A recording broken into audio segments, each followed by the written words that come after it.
السلام عليكم ورحمة الله وبركاته. معكم قناة الكورة نيوز. نقدم في هذه الحلقة تجميعاً لمختلف الأخبار والمستجدات المتعلقة بالميركاتو، وضعية لاعبي المنتخب الوطني، وأخبار الساحتين القارية والمحلية. سنستعرض سريعاً أهم العناوين، ثم ندخل في التفاصيل مع تحليل مختصر لكل خبر. لمحة سريعة: صفقات رسمية مهمة لأسماء مغربية في أوروبا والخليج. صفقات ومفاوضات مرتقبة قد تغير وجه بعض الأندية. وضعية حكيم زياش لا تزال مفتوحة وتحتاج حلاً سريعاً. تأكيد انخراط المواهب الشابة مع المنتخبات الوطنية. تتويج المنتخب بالشان واستقبال جماهيري كبير في كينيا. ملفات تحكيمية وقرارات كبرى. قيد النقاش على مستوى الكاف. الصفقات الرسمية، تفصيل وتحليل. جيرونا الإسباني: أعلن نادي جيرونا رسمياً في 28 غشة 2025 تعاقده مع لاعب وسط المنتخب عز الدين أوناحي قادماً من أولمبيك مارسيليا مقابل 6 ملايين يورو. الصفقة تضم احتفاظ مارسيليا بنسبة 30% من قيمة أي بيع مستقبلي للاعب. هذه الخطوة تمنح أوناحي فرصة للاستقرار والعمل داخل دوري قوي، كما تتيح لجيرونا تعزيز خط وسطه خلال مرحلة صعبة في البطولة. ليل الفرنسي: أكد نادي ليل تعاقده رسمياً مع المهاجم الشاب حمزة إجمام البالغ من العمر 22 عاماً قادماً من غلاسكو رينجرز في صفقة بلغت 10 ملايين و500 ألف يورو. إجمام وقع عقداً يمتد ل5 أعوام مع الفريق الفرنسي بعد نجاح الفحوصات الطبية، وهو انتقال مهم للاعب بعد موسم سجل فيه 16 هدفاً وقدم 3 تمريرات حاسمة في 49 مباراة مع رينجرز. هذه الخطوة قد تفتح أمامه آفاق تطور على المستوى التكتيكي والاحتكاك بمنافسات أوروبية أعلى. أومونيا نيقوسيا القبرصي: أعلن نادي أومونيا نيقوسيا في 27 من أغسطس 2025 ضم المهاجم ريان ماي بعقد يمتد لموسمين. ماي البالغ من العمر 27 عاماً يهدف إلى استعادة توازنه البدني والفني بعد فترات إعارة وإصابات أثرت على مساره مع ستوك سيتي ورابد فيينا. ضمك السعودي: أكمل نادي ضمك السعودي في 27 من أغسطس 2025 إجراءات التعاقد مع المدافع المغربي جمال حركاس بعد فترة مع الوداد البيضاوي. الانتقال يمنح حركاس فرصة تجربة احترافية جديدة في الدوري السعودي. الصفقات المرتقبة والمفاوضات: ماذا نراقب؟ نايف أكرد يلاحقه نادي سندرلاند الإنجليزي مع عرض رسمي حسب تقارير، بينما أولمبيك مارسيليا يواصل مفاوضاته لضم اللاعب من وست هام. القيمة السوقية المتداولة تقارب 18 مليون يورو، وحسم وجهة اللاعب متوقع قبل إغلاق السوق. هذا الملف حساس لأن أكرد يمكن أن يكون إضافة دفاعية مهمة لأي فريق يبحث عن صلابة في الخلف.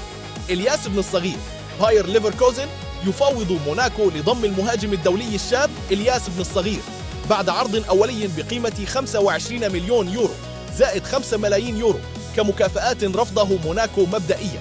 الطرفان يواصلان المفاوضات، وتوقعات السوق تشير إلى أن قيمة الصفقة قد تصل إلى 30 مليون يورو عند الإنهاء. نجاح هذه الصفقة سيعطي ليفركوزن خياراً شاباً ومتفجراً في خط الهجوم. وضعية حكيم زياش: الملف ما يزال معقداً، فقد كشفت تقارير هولندية عن اهتمام من نادي إسباني صاعد، لكن الخلاف الرئيسي يتمحور حول المقابل المالي الذي يطلبه اللاعب. كونه حالياً لاعباً حراً، زياش لا يرغب في تخفيضات كبيرة، وهذا يحد من الخيارات أمامه لدى أندية إسبانية متوسطة الميزانية.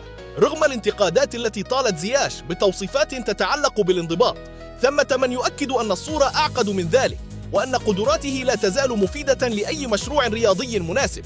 إن عثر على عرض مناسب في إسبانيا، فذلك قد يمنحه منصة للعودة إلى مستواه قبل نهائيات كأس الأمم الإفريقية.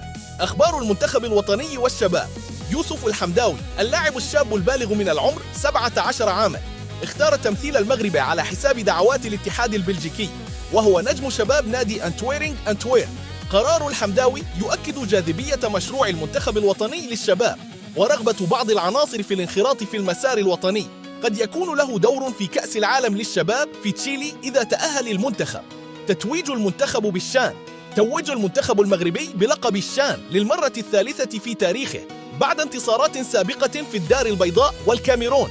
بقيادة المدرب ساك تيوي جاء هذا الإنجاز ليؤكد جودة الأكاديميات والمنتخب المحلي كمختبر للمواهب. استقبال المنتخب في كينيا: شهدت بعثة المنتخب استقبالا جماهيريا واسعا في نيروبي، حيث حضر 66 ألف مشجع في ملعب كازاري، ما يبرز الشعبية الإفريقية المتنامية للمنتخب المغربي والتواصل القوي مع الجماهير خارج الوطن. مباراة المغرب ضد مدغشقر والتحضير للنهائي.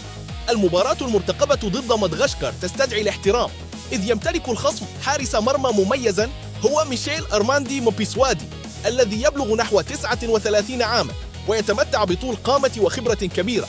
وصفه البعض بأن الأسد لما يقدمه من صدات مؤثرة.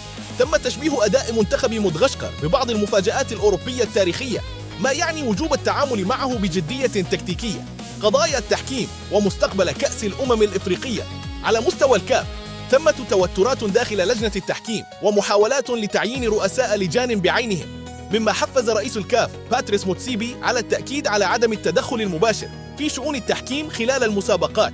اجتماع كبير متوقع في نيروبي سيناقش ملفات استضافة كأس الأمم الإفريقية للنسخ القادمة، من بينها سنوات 2029، 2031، 2032، 2033، 2035، مع ترشيحات محتملة لبعض الدول من بينها الجزائر.